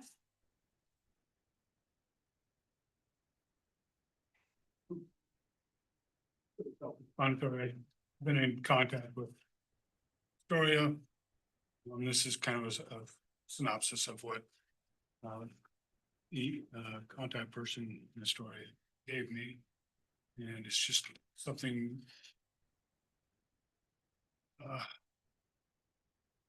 that we have to think about. And I think what we're trying to do is like code in the end. But I mean, you know, I've read our code a number of times, and some of that code actually that we have now can in place could be utilized, better utilized to, you know, do some of this type of stuff. The one thing I wanted to point out is that with Astoria, they do all businesses, not just, you know, just. And I think if we do not do all businesses, we might have issues, legal issues, because equal protection with the law and that type of stuff. What do you mean do all business? Instead of just the riverfront. Riverfront and home, Okay. because that's what we had first started. So just to clarify, are you saying that it would be potentially an equal protection issue to only do specified historical districts, Holton and or I Old think you Town? could probably get around that with those designations, Right. but we're not really utilizing those designations for what we're trying to achieve here. Right. No, that makes sense. I just wanted to make sure that I was understanding you correctly. And I agree with that. I think that within those, if we were specific to those groups, we could probably get away with it. But if we're just picking and choosing without that kind of guiding principle, then we'd have problems. David, I'm sorry, I did not know that you were online. Is anybody else online? Have you been there forever? Yeah. I got here about 10 minutes late. I had a work meeting that ran long, but it's all good. Oh, apologies. I would have chimed in if I had something substantive to contribute so far. All right. I do want to take a pause. David wasn't here for the discussion about the policy. I want to thank David for his effort that really helped that discussion.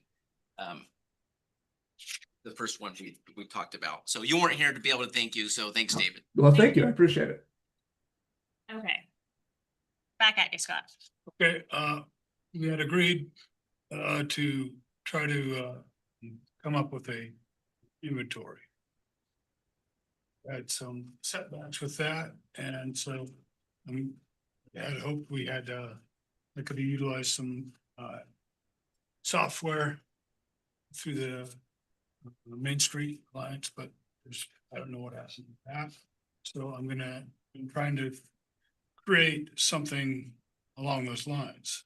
So that's something that was in the packet. It's on the back page. It's inventory shared. Just trying to figure out something and be comprehensive of what we want to capture with the inventory. I think that there's a list.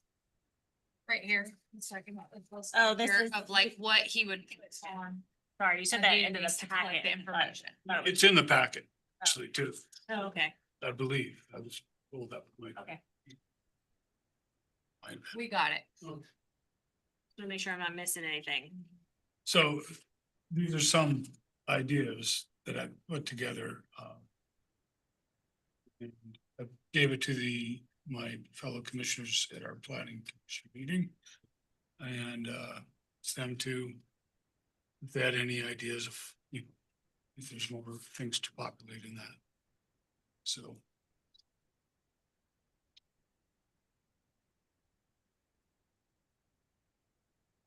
Would it be important for you to note historical, locations, because I know they have different rules. That could be. Yeah. It's good. I want to keep track of that.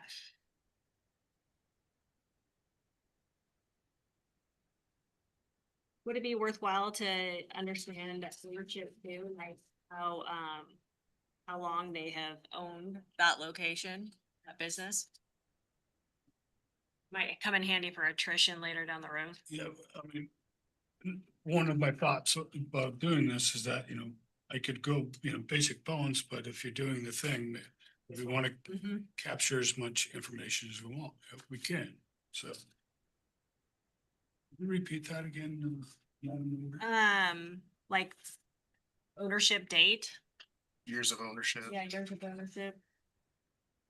Pretty much all the tax rolls. Would it be important to know if it's subleased at all? If it's owner occupied and operated or something? Responsible though. If it's subleased, then EC would be responsible. Yeah, but if there's already an I go down the rabbit hole, if there's an existing contract already in place, right, that does affect things, but I guess. Then that would be their job to change their. Amendment. Exactly. We do have language that addresses that in our code right now with delineating that type of stuff.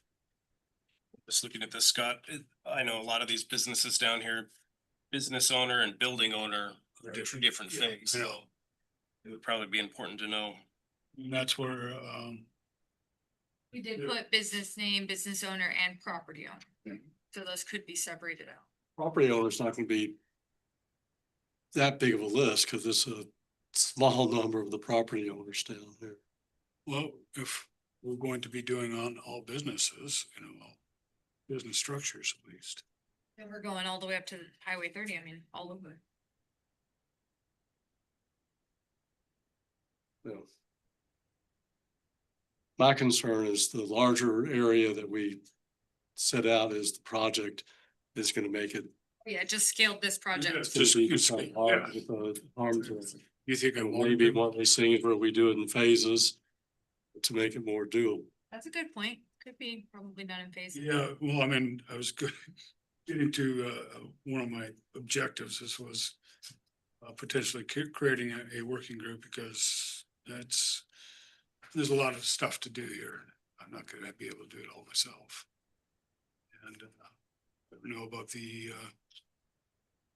having subcommittees who can't have that, or there's issues with that, so. I felt like there was something else we could do though, titled a subcommittee. I'm just thinking of years ago, we had an AmeriCorps volunteer come for a term and their sole job was to do this inventory. And the list they came up with, they did a good job with words. But it's so perishable because the businesses Because it- go and I change. was thinking in 6 Yeah. months, it could be completely different. Just to maintain that data. Excuse me. There's that, and For the businesses though, we could, I mean, again, it requires staff effort and time, but Yeah, that's another thing. business based on the business license, right? I mean, renewal and operables of business license are kind of a good key indicator that there's either a change there, but that's administrative time. it's Right. just what is feasible at the present time is one of the objectives too. Well, maybe not an inventory list is where you start with this project. Maybe you can start somewhere else. Yeah, Maybe some like educational segments to the public or something. Could be somewhere you guys could start and maybe that's more tangible. it could be, though, I mean, this is from what Astoria did, this is the first thing. That's what they started out with, this, with the inventory, that's what they based everything else off of. I would, if lucky, with the contact in Astoria, but, and I've looked at other cities and, you know, like just recently Pendleton did something, you know, it's not as extensive as what Astoria did, their final code, but I'd be more interested, not just in their final code, but I'd like to know what their processes are. And my problem is I'm reluctant to call these cities because we're under financial constraint. I don't want anybody calling Jacob up, you know, taking a half hour out of his day for their work.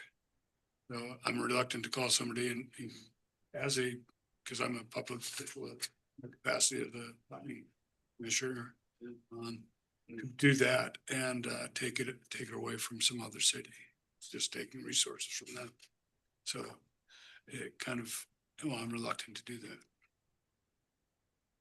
But as I said, I got lucky with Astoria because of Jeff Schubert.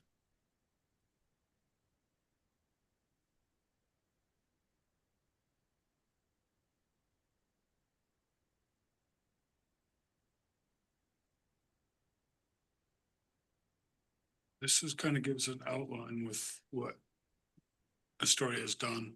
And I mean, it was give us a template how to proceed.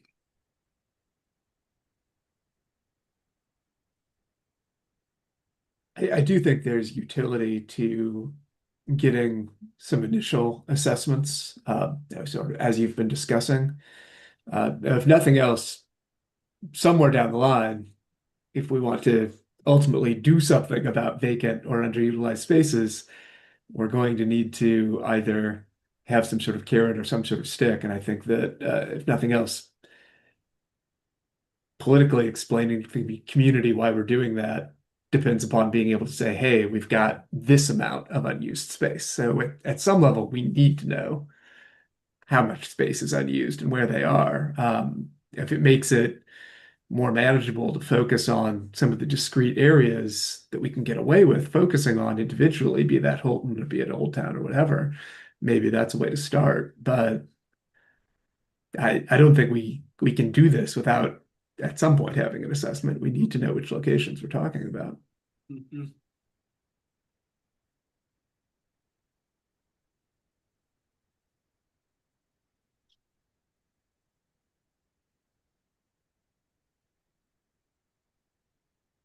Would it be reasonable to define first whether it's all businesses or just like certain area? And if it's not just a certain area, then create a phase map like Council President Chilton talked about, a phase and then work from there. But I mean, I don't really think that there's harm on calling Astoria or whoever the contact was. Hopefully, if they don't have the bandwidth to talk to you at that point, that they would say that, which is what I would hope our staff would do also if they had another project. If they have a free moment, you're spinning your wheels, so you might as well call and at least ask the questions, and then you'll know the processes. Isn't that the contact person is a planning consultant that Jennifer Schumacher had put me on to. Okay. So it's a different thing, but also, you know, this is her business and I'm not giving her any income from it either. But she also doesn't have to talk to you. She does. So, I mean, you're assuming that she won't, and Well, no, I'm not assuming it. She's been great. No, No. she's given me a lot. And I feel bad because I'm taking over time. Oh, so you've already conversed with this person? Yes. This is a synopsis of what The one from Astoria. we just are lacking, you feel like, if I heard you correctly, just lacking the process piece. Yeah, I mean, it'd be nice to have a better idea of how other cities have addressed it, how the process of what they went through. Were you talking about Pendleton specifically then? Talking about reaching out? Or was it just Astoria? Well, we already had a contact for the story, and Pendleton I brought up because that's just the latest one that had finished something that before summer. Put some, something that was not as extensive a. So, All right. Main Street's done a lot of that work. It's fresh. As far as the defined Main Street areas, as far as. Yeah, everything includes both Fulton and Valley. yes, Not the entire city, but Focus. Start with Main Street is good start. I agree. I just can't get a response from them. I'll see if I can help on that. Thank you for all your work on this so far, though. Yes. Like I said, I do need some help with it.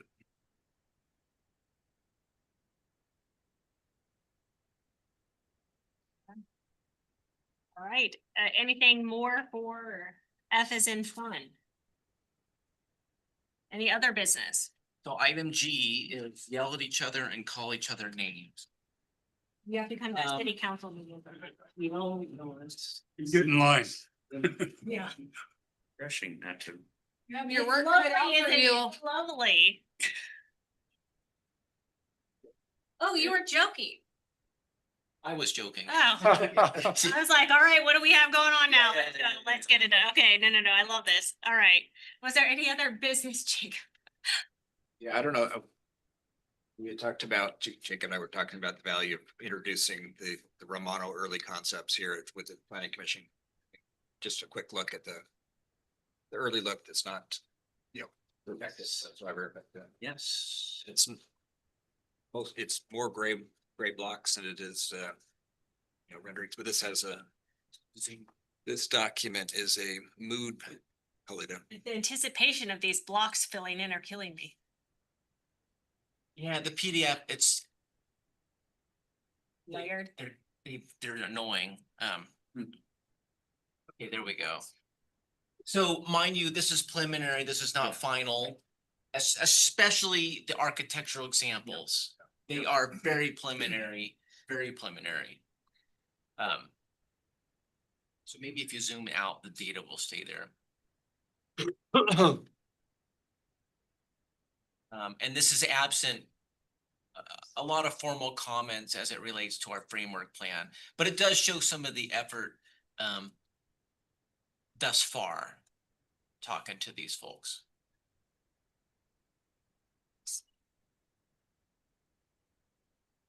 I think some of the buildings, they show up eventually. Oh, there's just so much data in this stupid PDF. It's a big. All the green stuff, that's comes from what the city's land, right? Yeah, And so- they're trying to fit in, Green stuff the green is. stuff is the part, right? Yeah, so one of the mandates of this area and the framework plan is ensuring pedestrian access along the shoreline. That's the 30% design of the improvement is shown there. Yeah, if everything loaded, you would see a variety of buildings. Load eventually. You had preview, did load it. Well, it's loading. I was maybe hoping to gauge your guys' interest. The council has recently been discussing the use of city councilors during, meetings like public doing the liaison role, and if it's still beneficial to, the commission and stuff, and in what capacity. Committees, commissions. Having liaisons. Counselor Gunderson attend your guys' meetings and report back. And Hubbard. And Hubbard. If that's valuable to you all, if it's, I've heard, sometimes they just kind of sit there and they're not sure if they, should be engaging in conversation. It's just. It has been valuable. I would say that it varies, and there's some meetings where I don't think that there's been a lot of need for input or reflection from the counselors. There's some meetings where it's been really useful, and the rub is it's hard to anticipate that ahead of time. I don't know if we need two city councilors present, but I do think it's a useful way to keep the communication back to city council without us having to have a lot of these joint meetings. Myself would like, would enjoy seeing more interaction with the counselors during our meetings. I think to have, have more input, rather than, kind of more of, monitoring or auditing the meeting to bring back to you. I think the idea behind it has been that they are, so you should be engaging with the conversation and, but cannot vote. That's, I think, I think that it's been delineated in the code that way or something to that effect. Having served in that capacity for 2 years, I mean, it took me a while to try to figure things out. I guess I approached it with the fact that the planning commission is not like the other commissions and committees, and that it has a bit more, authority and independence in some ways. So there were some stumbles, I think, that on my part in terms of just knowing what to say or how to say it and feeling part of that conversation. I think I grew into it, and I think at times I was able to I don't think ever try to direct the conversation, but try to maybe speak about how it might be perceived or by the city council, to come forth. And I do think and I don't know if this was a blessing or a curse. I was an advocate, both with the commission and with the council, to have the planning commission assume the proactive roles and do things like that, because I do think, according to the same, to the municipal code, the commission has the ability to do those things. The trouble is wherever will be staffing. And I think that is really also legitimate for Councilors Gunderson and Hubbard, that if the planning commission is looking at things, particularly these ad hoc things, to help, to be advocates for the city staff in terms of not overburdening them. And there was a topic a few years ago concerning, homeless encampments, et cetera, that at times I think I regretted advocating for the process, the way it worked out. But it seems to me has kind of settled in, and I do believe having at least one of the counselors present is beneficial. I mean, it's not a lot of input at times, but when it is needed and when it has been provided, it's been useful. I've always seen it as more of a assistance to the planning commission to help, provide feedback to the city council on kind of where our minds are and where we're heading from that standpoint. And like I said, they've helped us. It's not every meeting, but there's times when we do need to get some direction and or correction on what we're thinking and doing, and they provided that. I agree. I'm not sure why there's two, but I think having one counselor is good. One of the concerns I've had over the years was watching his decisions of the planning commissioner appeal to the council, and having the liaison being part of those, potentially part of those discussions, then being the appealing to them. And it seems like it's a right conflict. I've been on the planning commission for many years. One reason I got on the council, because I was so frustrated because council didn't listen to the planning commission. So I nominated you. He's the perfect person to join the council. So, but it's great to be able, planning commission is getting more force to the planning, to the council now, because they're listening. So whether that would happen. or not, but I know when I've been liaison with you, I could answer some questions that you guys didn't know. Right. And that sort of helps you move along too, so. You know, it's kind of like bridging that gap. Not to minimize it, but I feel my personal opinion is that the planning commission is a really important one, like even just to have counselors like present to listen, because this is like, I think really we gotta be aligned on, you guys gotta know as a like from a council perspective, where we're coming from. Like, for example, today, just even talking about the RV park and how like we're part of it, and that, you know, can spark some additional like maybe motivation and understanding of where based, you know, dynamic.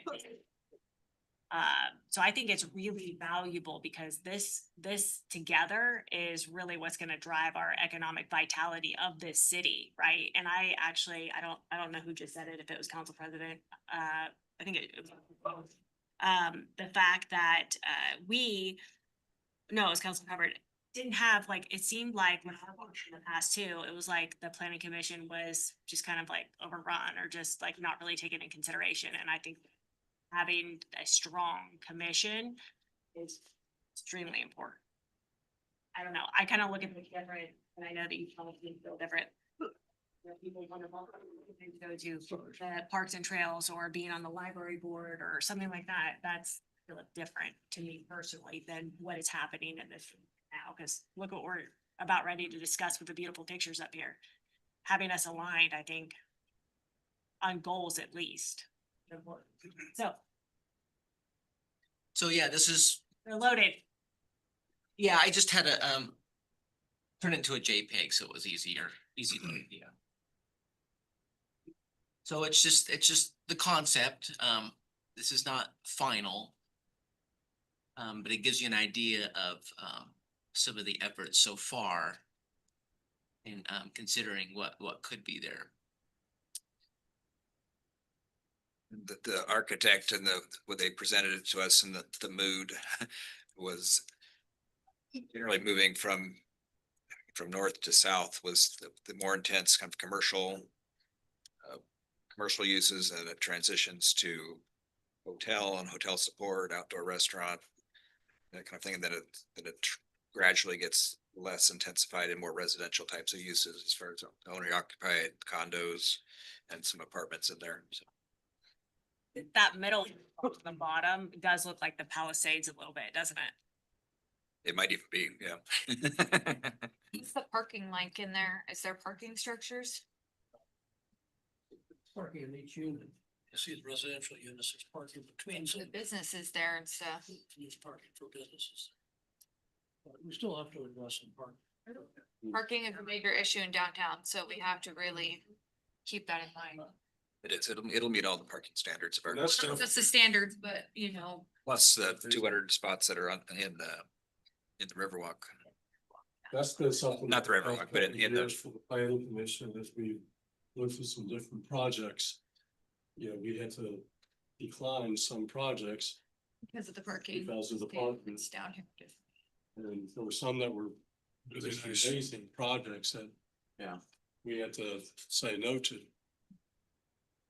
And code analysis, you know, it shall have this many spaces, you know, we're not at that point yet. This is still very conceptual.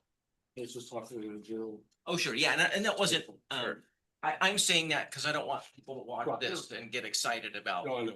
Right, for the wrong reasons.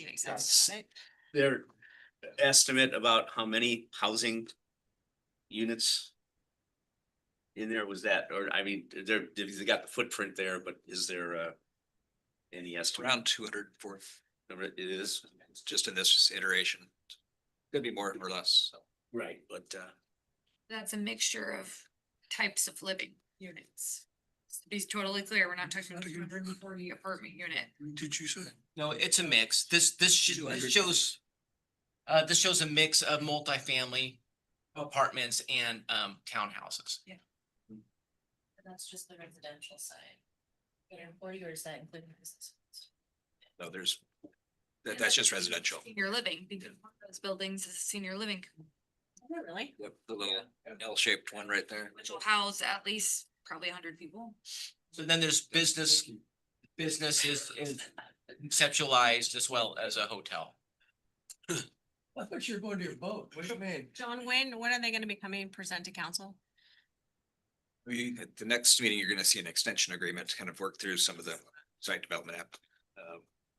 But as far as like, But they're comfortable with sharing this publicly. well, we just did, so. Right. That's why it's here. That's why you're looking at it. Comfortable sharing, but as long as we also, let's say, this is not set in stone. No, this This is- is conceptual. I mean, I haven't even seen this before. Right, right. Yeah, no, no, no, I feel very. And very important, the image of the hotel with the high rise, they understand that that scaling is probably inappropriate for the area. Yeah. So that's 3 to 5 stories there, so in that concept, so.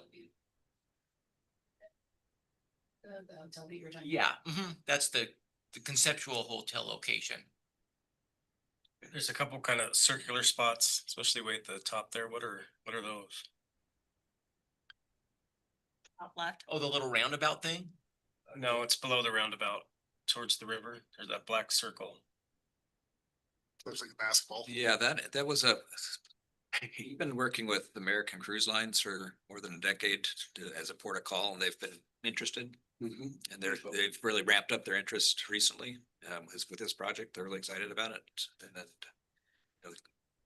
then nothing official, but it's That could be their little, probably not on that end of the property. It seems more appropriate to be closer to the hotel and to the more intense commercial and existing downtown. But that was a concept they came up with at one point. Dockage for them, would that be financially, would they have to pay?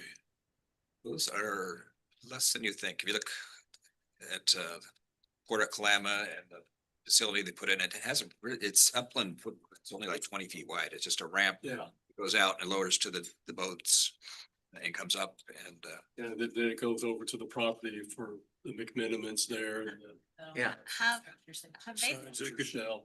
John, have you done or heard any research on the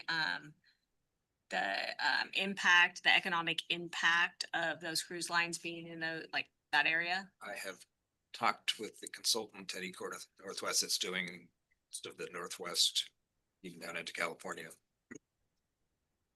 It's positive and they would be happy to take a look closer when we get further along. yeah, I've talked to city councilors from Astoria and it's been really good. Yeah, they did. I know there was one that used to stop in Eureka and it was a pretty substantial thing. Thanks. And one of the things about the cruise lines is that they also participate in the hotel construction, so it helps the hotel work. Okay. Thank you for sharing this. Yay. Yay! Thank you guys all for coming in and having this joint meeting. Anything else, Jacob, from you? No. John, anything else from you? Anything else from anybody else? All right, this meeting is adjourned. I know. Have a good day, y'all. Thanks, John. Thanks, Matt. I just had to. Jake. You know, the park guy, the tree guy.